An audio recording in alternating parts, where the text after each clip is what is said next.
Hey guys, sorry to interrupt the scheduled program for a quick little announcement. So, this little mukbang advice video was an hour long, and so because of that, I'll bring it up into a series of individual 15-minute videos. I think it might only come to like 4 of those or so, kind of just gauging based off the footage itself. The footage itself broke it up for me, so all I gotta do is go in and kind of clip it together and clip it around and know what happens. So you're gonna see every time the video is done for the day or when it hits that little mark, you will see this clip. You will see my beautiful face, and you will see me saying, of course, what I'm saying now, which is, if you want to see the rest, please tune in for the next video. So, sorry for any inconvenience, and I hope you guys enjoy all of it. With that being said, I love you guys, and I will see you later. Bye.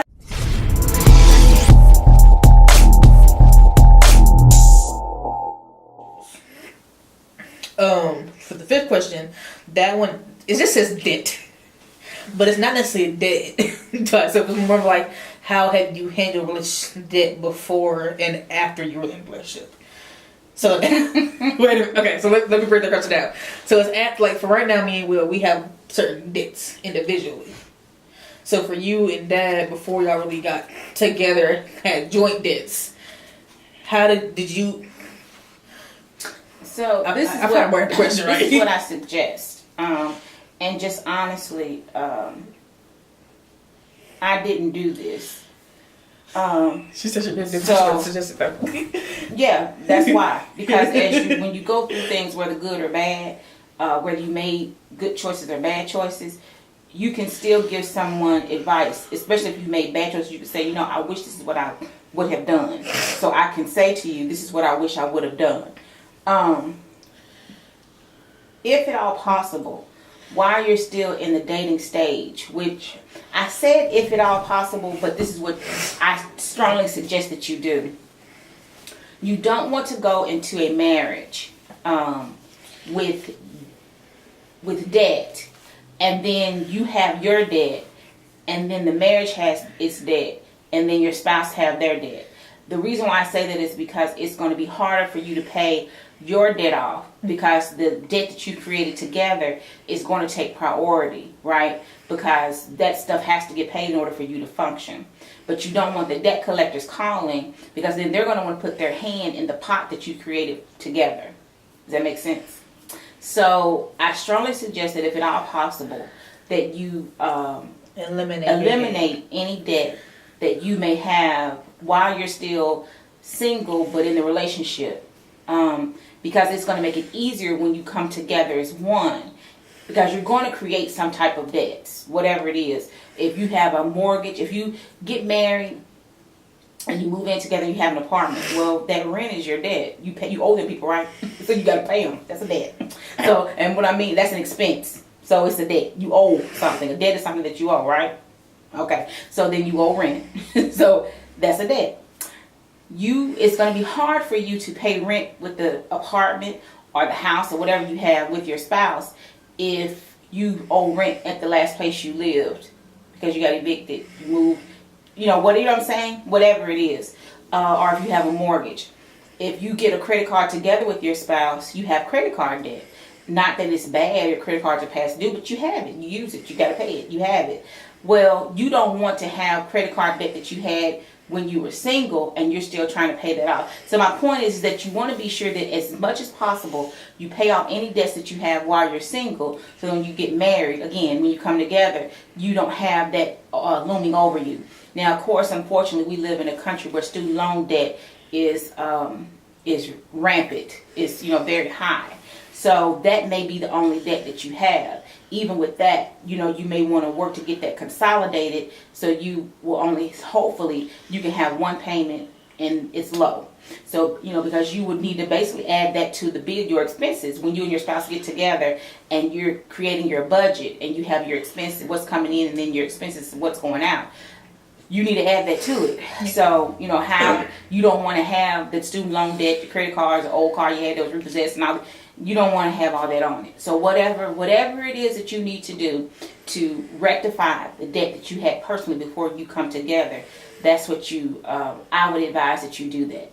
so that you won't have that looming over your relationship. Because I will tell you that debt is one, when you think about divorce and strife issues in marriage, debt is one of those things that can cause people to get divorced, and it can cause people to have a lot of issues, because the debt will be that foundation of an issue, but it'll springboard to other things. But the foundation of it is debt. So you should be sure that you take care of that. If you need counseling, you need to read anything. Dave Ramsey is a good resource for that. I would suggest that you visit his website, look at the free resources that he has. But then he also has courses and books and things that you can get to assist you with getting out of debt. Follow him on Instagram. He gives tips and things like that every day. And that for me is the truth. Right now, me and Will have debt. Well, let's phrase that. I have debt that Will's helping with. I have a lot of medical bills that I don't have two, but I have a few medical bills I have to pay. So that's my debt, and then I owe banks money. Like, I owe people money. But that debt is going to go over into school loans. And the reason it's still just me on that is because Will went to a 2-year and got Tennessee Promise. So his 2 years of school were free. If he does have any extra money, it's from the FAFSA, and that's not really a loan. That's government issue money that people get. And I don't know if that counts as a loan or grant or whatever, but I'm pretty sure that's not money he doesn't pay back. You can get a loan. So yeah, if he brings in the money that the state gives you. Yeah. So he doesn't really have any actual loans he has to pay back when he graduates. So, or gets a certificate, whatever you want to say. So literally for us, all the debt we will have going into if and when we get married will probably be mine.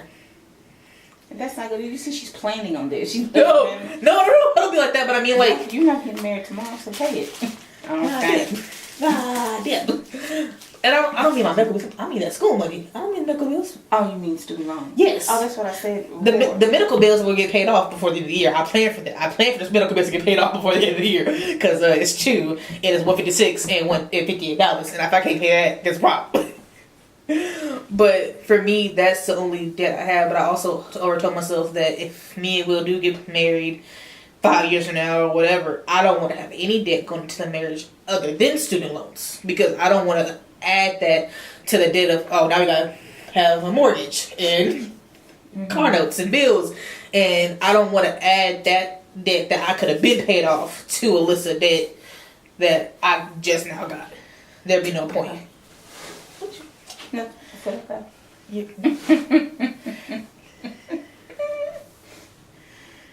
Okay. So the last question.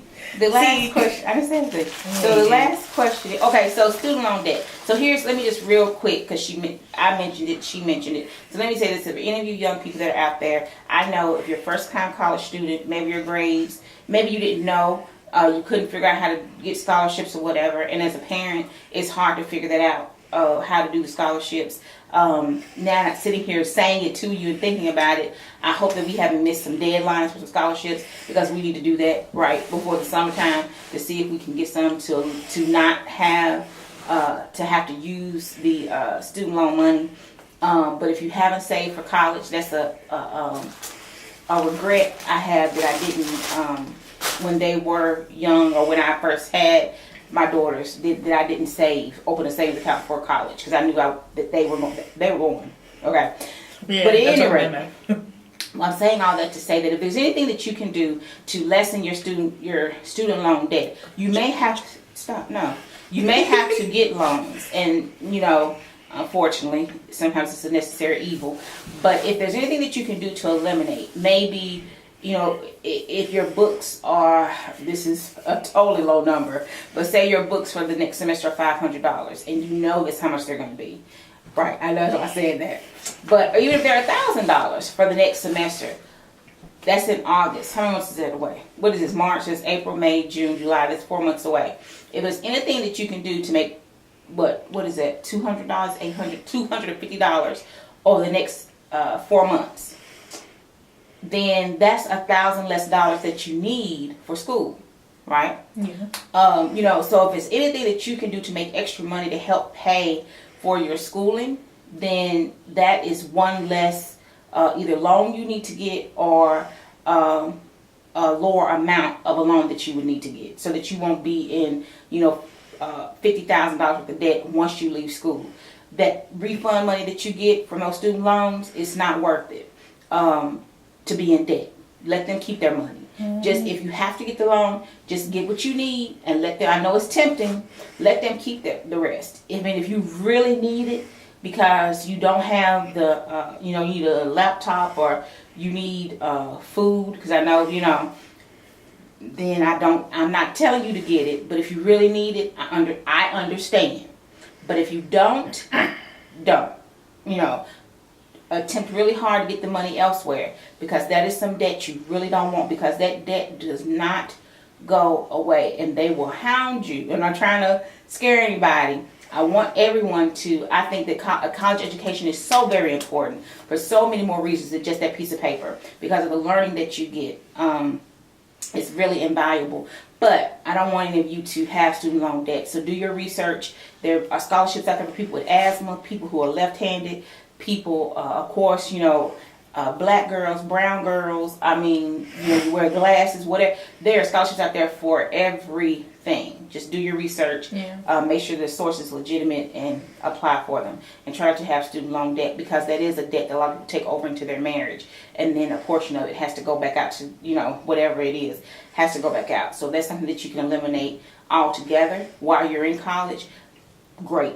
So again, the better you can eliminate your debt before you get into a marriage, that would be beneficial to your relationship. And before we go to the next question, the thing with the going back to the books, it also depends on what school you go to. For me, I go to TSU, little baby, which is where my parents went. And for me, I gotta look enough to go to a school that has a book bundle. So basically, every semester, my books are included in my whatever got paid. Okay, caveat. So they started that. I don't know when they started it. I just know she's a freshman. I think it just now started. They only do that for freshmen. You only get the book bundle if you're a freshman. Starting next year, we're going to be responsible for paying for the books. I don't know what that's going to be, so we'll find out. But again, whatever you can do over the summer, the next 4 months before fall term starts, to make an extra whatever to help go towards your tuition.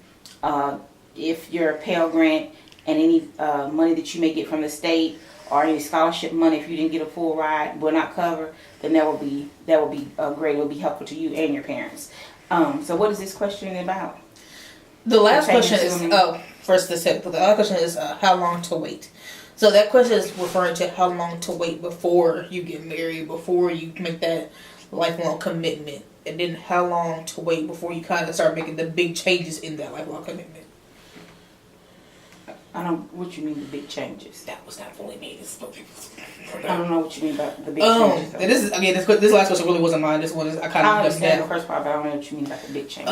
For what I was questioning about, they meant like when to have kids after you get married, and when to buy your first home and all that. All of that is relative, and what I mean by that is it's really up to the people.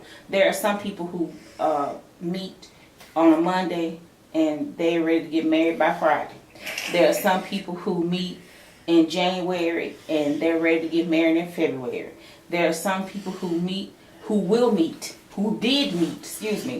met in January 2019 and won't get married until 2029. So it all just depends on the people. Some people want to wait until they're at a certain point in their life before they get married. So it just depends on the people, but all that goes back to what we've already talked about, which is the foundation. See, this is the thing. You as an individual know when you individually are ready for that next step in life. So when you're ready for that next step in life, when you date people, you're going to date people who are ready for that next step in life.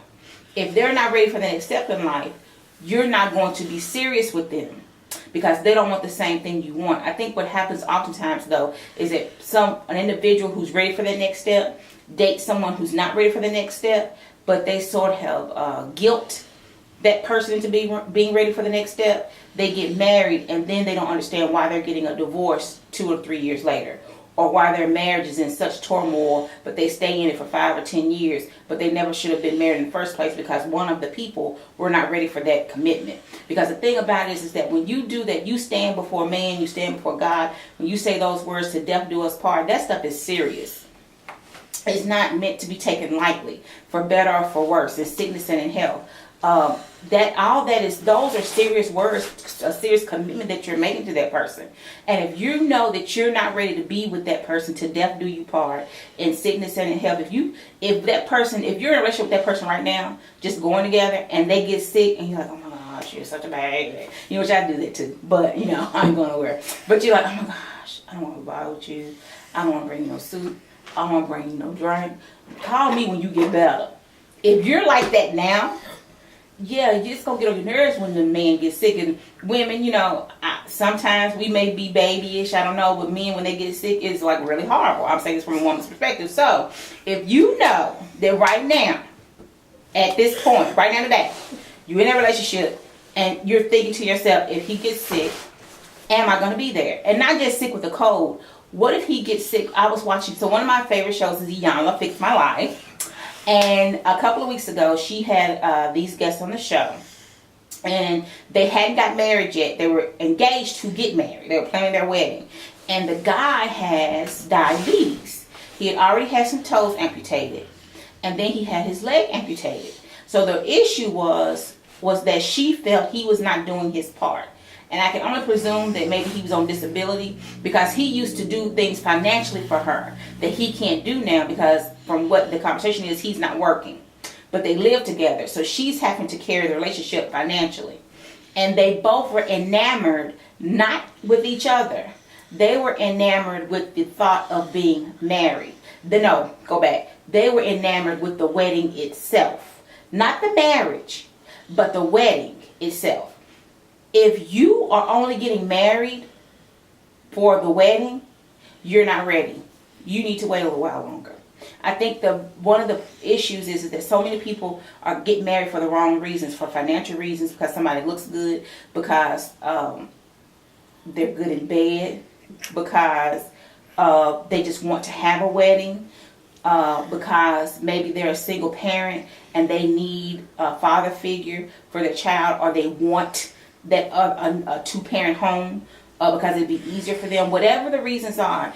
So some people get married for the wrong reasons. But if you've built that foundation of trust, faith, love, and respect, if you've got, I would hope that you have a higher power who is in both of your lives, and you've built the foundation with prayer, with standing on, I say because I'm a Christian, so standing on God's word. Then you've built the foundation, and you have that thing to go back to, right? So it's up to you as to how long you're going to wait, because two people know when they're there, when that's your person, right? And you propose, you get married, or the person, your guy proposes, the woman proposes, because it's, in this day and age, you don't know, but who's proposing to who, but you get proposed to and you get married. So there's no definitive answer as to how long to wait. It all depends on you and your partner. But you have to be sure that you're marrying for the right reasons, because you love each other, because you built that foundation, and you don't plan on going anywhere. Ask yourself that question. Am I going to be there through sickness and health? And not just a cold, but sickness. What if he or she gets cancer? Are you strong enough to withstand the treatments? What is the other one? Sickness and health. To death do us part. What if your partner gets sick to death? Are you going to stay with them through the rough times? Because that means that sickness and health, that means the rough times, whatever it is, all that stuff in between.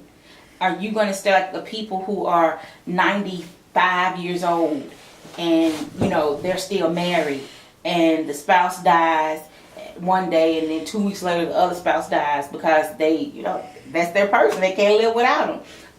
Is that the type of relationship that you're looking for? Are you equipped? Is that person that you're going to be with equipped? You have to determine that. And then that really gives you your answers to how long to wait. Yeah. I don't know why some people wait. Well, I I don't know why this man waited so long to propose to me when he did. So I was gonna say I don't know why some people wait so long to get married. I don't know. We'd ask him that though, because I don't know. You don't want to call him that something like that. I don't know. Well, I don't know. But at any rate, hopefully I wasn't just babbling, and I did. There was some good information in there, right, for you that you can glean from it. And take to heart. And of course, it's her channel. But if you have any questions, of course, comments, whatever, feel free to ask them. Say it. You know, you won't hurt my feelings because I know who I am, boo boo. Jesus, just in case you say something disparaging. My comment on the last question. And of course, back to the point of like, you know what you want. For me, dating in general. When I was 14. My parents had me start my own little brand company or whatever. And I still have that brand to this day. It's Blue Lunatics, if you didn't already know. And part of me dating... It's who? You talk so fast. Blue Luna Inc. Oh, tell them. I did. It's Blue Luna Inc. Okay. But part of me dating has always been, I would tell the guy, hey, this is what I do. If you... And my end game has always been like... My end game in dating has always been like years, not months. She said her end game. She already going to it knowing this got a timetable. Yeah. But she's laughing, but I am. I don't. If you know your point is just to like screw around or all you. I forgot they take certain words as cuss words. If your point is just to have sex or whatever, then you can't date me. That's not my plight. My plight is for us to date for, of course, wait a few years, and then at some point get married. And you have a time frame for that because I have something I want to build and grow and make into something, and I can't do that if this person right here next to me is temporary. Just for something that you just said. So you don't go into every relationship expecting to get married. No. A Hallmark Channel movies, you know. But every relationship, some relationships that you're going to be in are just experiences. That's the beginning and end of it. But again, I said that in the beginning. You know when. Yes. You know what I'm saying? You know when you're at that point, then you're going to begin to date people who are at that point. And it's just a point, and then it becomes: are we compatible? And are you the one? Does that make sense? Yeah. Yes. Okay. But and now my point. Now yes, that's true. My point was that one day I was talking to a peer, and this is as I was dating. I said that to them that yes, my dating pool is people who are ready to take that next step of life and at some point get married, not just date to date. And he's like, we're at like 18, 19 years old. You're not gonna find somebody that age. I mean that. Okay, first of all, I'm dating somebody like that, so don't come for it. And that's not true because people who've been married 80 years or 70 years, 50 years, they got married when they were young. Like, 19, 18 years old. You know when you know. Yeah. And that's what I was explaining to them. Like, some people different. are just ready for that. If you go to college and you realize you're not ready for that, then that's you. But he is right. Those people my age are not ready for that. They're not ready for a commitment to where, oh, I'm marrying you? I wasn't ready for that. Okay, then don't date me. And I'm not the only female like that. There are females out there who they have their own brands and companies and they don't have time for people who are just gonna mooch off of that and you have those conversations. I don't mean to keep cutting you off, but just coming to me. You have those conversations in the beginning. Yes. Because when you are at that point, when you're dating just to be dating, your conversation is totally different. But when you're at that point, and those are the conversations you have, you can wait till the second date to have them if you like. And some people might say the second date, that's still early. No, it's not. Because you don't want to waste your time. That's the beginning of. Some people might have this conversation in the beginning. They may want to ask you about, do you have debt? Is your credit good? I'm asking you for your score, but is your credit decent? What kind of job do you have? Do you want kids one day? What do you think about marriage? Yeah. Do you go to church? Do you go to church? Are you in church? Do you work in church? What do you think about God? How's your spiritual walk? Those are the questions you ask in the very beginning. You don't wait till 5-6 days in and ask that. Why would you wait that long? You're supposed to like 6 weeks of life. Again, you may not ask it the first date, but the second or third, you might actually. I would ask the first date. And the reason is because if you're at that point in your life, there's no sense in me dating you for 2 weeks and this is not going anywhere because I'm at that point. Yeah. I'm trying to build a relationship with someone that's going to eventually end in marriage if we're both on that same page. Now, if you talk to the person and they're like, oh my gosh, we're on the same page, and you're dating them and it still doesn't result in marriage, it doesn't mean that you necessarily wasted your time. It just means that you realize, and it's not like, I would say you probably wouldn't go, you both are at that same level, but you don't end up getting married. I wouldn't say that you probably are going to go a year and figure out that you're not. You may date for a few months and be like, you know what, we're on the same page, but we're not in the same book. Oh, that was good. I need to write that down. That was good. You know, that we're on the same right. That we're on the same page, but we're not in the same book. And you may discover that, and there's nothing wrong with that. It just means that you need to, you know, go back to the library and try it again. But that page, I don't know when we'll rewrite it. But anyway, so yeah. No, but that's good because like for me and Will. So I told Will at the beginning, like, hey, I have a company that I'm trying to grow and grow and grow. If you and I want to grow that with you, if that's what our plan is, but if you know you can't do that, that's fine. And with the pages of a book, me and him are on the same level, like the marriage part. Like we knew from the get go that our goal by the time we graduate college that are in that place in our relationship, we do end up in marriage. We are dating this date. We're dating for that end game, but we're also on the different levels and aspects of I don't want to work for nobody else. Will's content to do that, and that's fine. Because in that aspect, we're still content on building a life together, but Will's cool with if in that life he's somebody else's IT and not our own like IT business. Whereas I'm like, okay, I have an editing degree, not degree, certificate. I have an editing certificate, not degree.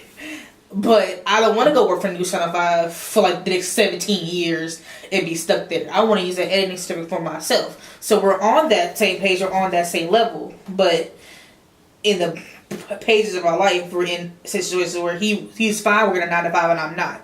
So of course that was a discussion we had. We were like, okay, are we okay with that? Or am I okay with like him getting up every morning, going to somebody else's job and me staying at home? Like, is that something we're okay with? And we had to come to terms with it. But you're not staying at home. At home. You just work from home. Yeah. And me working from home. Duh. But we working from home. Are we okay with that? Are we fine with that being our dynamic? Or do we want something different or discuss something different? And of course, that's what we agreed on. Not everybody else our age is going to be like that, though. There are people my age who hear that conversation like, ain't y'all like the same age? Why y'all doing this conversation now? Because I don't want to be here with a bum nose smell. Like, I didn't know. The thing about it is that life is not going to wait for you. And not that you should rush into it. Oh my gosh, the lady on YouTube said, life's not going to wait for me, so I got to find me somebody and I got to get married and I'm 18. No, that is not what I'm saying. That you go tell your mom I told you that, because I did not. Look at us, cause now. But life is not going to wait for you. There are so many people who want to, I say play, right? You want to play until you're 25. Then you say, I got time, 25, and then I'm going to do X, Y, and Z. Well, guess what's going to happen? You're going to turn 25, and you're going to say, well, I got time, 30, and then I'm going to do X, Y, and Z. And then what's going to happen? You're going to turn 30. It's just going to be a snowball. And then you're going to be 60 years old, like, oh, my God. Where did my life go? It was up there playing. While you should have been. Just prepare yourself. Yeah. Have those conversations with whoever you're dating, because you know what? My youngest daughter's been dating her. She's been going with her little boyfriend since they were in, I think, 8th grade. And I think, has it been that long? Yeah, and they're juniors in high school now.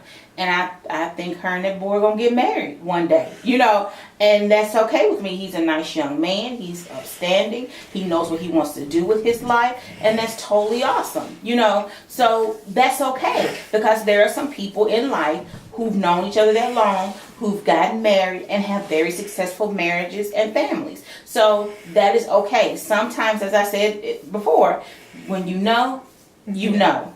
And that does not mean that you're rushed into it. That does not mean, well, I didn't get to explore. Because let me tell you something. Exploring is not always what it's cracked up to be. That's Laura thing. Do y'all not know how many people told me before I started college I was going to break with Will in a week? Like, I was told that like for every week before I went to college. That's what breaking with him within a week. I started college in August. It's now March and I'm still with that boy. Strong. But that goes say, don't let people push statistics onto you. I was told for weeks that me and Will would have last past a few months after graduation because we were a late high school relationship. It's been a year since we started dating. So don't let people push that statistics onto you in your life. I have a friend who literally You said cynicism? Huh? You said cynicism? Cynicism. What word did you use? Speak something else to them in their life. Oh, I don't know what that is. But I have a friend who in my life, every time I get in the car with her, she's like, I'm going to speak on to that. Your will not going to last past this week, and that you're going to find a hot guy in college who's way better. But, and I tell her every time, shut up. And it's not because I want to be rude, it's because of that. Don't let people speak things into existence that you aren't comfortable with. I want me and will to last, so I speak that into existence. And if you're someone like me, you try your hardest to keep stuff like that spoken into existence. And then when it's the opposite, when people try to speak the opposite, you tell them don't do that. And you'll have people in your life, your friends, sometimes family, people who who do that just because they don't approve your relationship. It doesn't matter what you approve of. I approve of my relationship. I'm happy and content in my relationship. And you have to kind of, in that sense, stand your ground and tell them what I'm ready for is what I'm ready for. And you have no right to tell me what I can and cannot do. And that's what I'm ready for. The only people who tell me what I can't be ready for is this one right here and my daddy. So how long are you all waiting before you get married? Who, me and Will? Mm-hmm. Oh, you actually asking me? Yeah, you. That's what those numbers on the other page, that's what that was, 2022. Oh, okay. Because, statistics, that's what I was going to throw out there. The statistics show that you should wait 3+ years before you get married. Okay, why? Why? Because your marriage statistically so it lasts longer. I mean, what happens in this 3 years? In my opinion, because I didn't look that part up, I just kind of looked at that list. No, I'm joking. The articles would point that out, but in my opinion, it's a matter of in 3 years you learn more about a person than you do in 3 months. Mm-hmm. Mm-hmm. And I say that because if in 3 years you watch that person grow and change and become this new person. So that, and I get that, right? So I get that, and I understand it. I don't think anything is wrong with that. What? What you just said. Wait the 3 years you're gonna change. But this is the thing. This is the fun part about marriage. If you are married to someone who becomes your best friend, your confidant, your ride or die, is that you will never know up until the time when the death do us part. You will never know everything about your spouse, and that is what's so fun. Is that you continuously every day, every hour, every minute, every second, every month, every year, you're going to learn something different and new about your spouse that you just did not know before. And that's what keeps your marriages exciting and fun to be in, because it's like, now I'm not talking about you learn something new and they end up being, a serial something, a serial murderer, a serial rapist, So that's a different level. They come knocking on your door, and they were part of El Chapo's gang.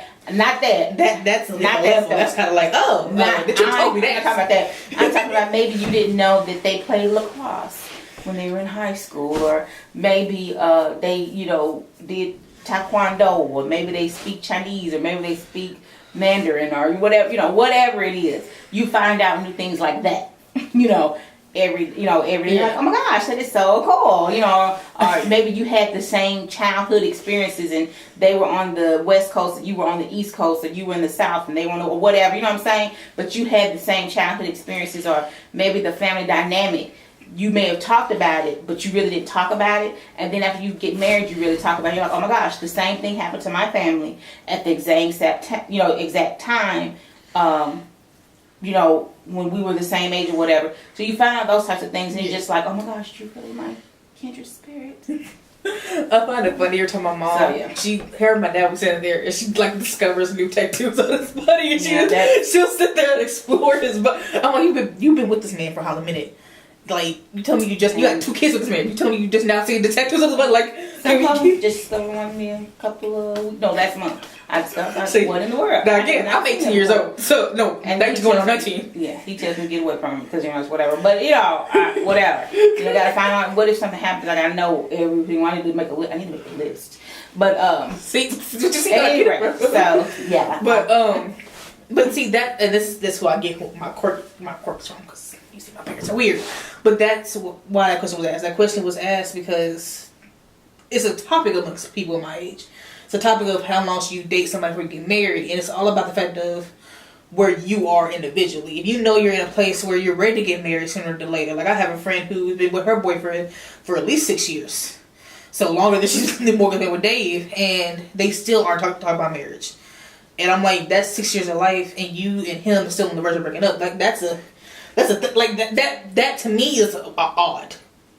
more odd than me. We'll be ready together for a year, knowing in 5 years we're gonna get married. For me, that's like you just wasting your time at this point. 3 years.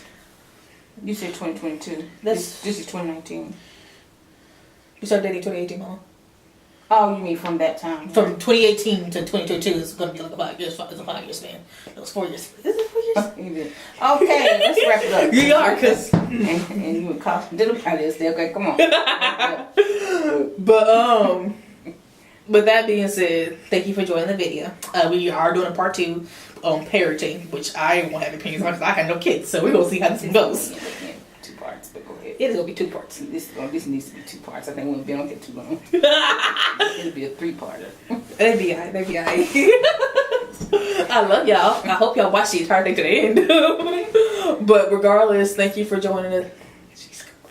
Thank you for joining us for this video. I cannot wait to make more content for y'all.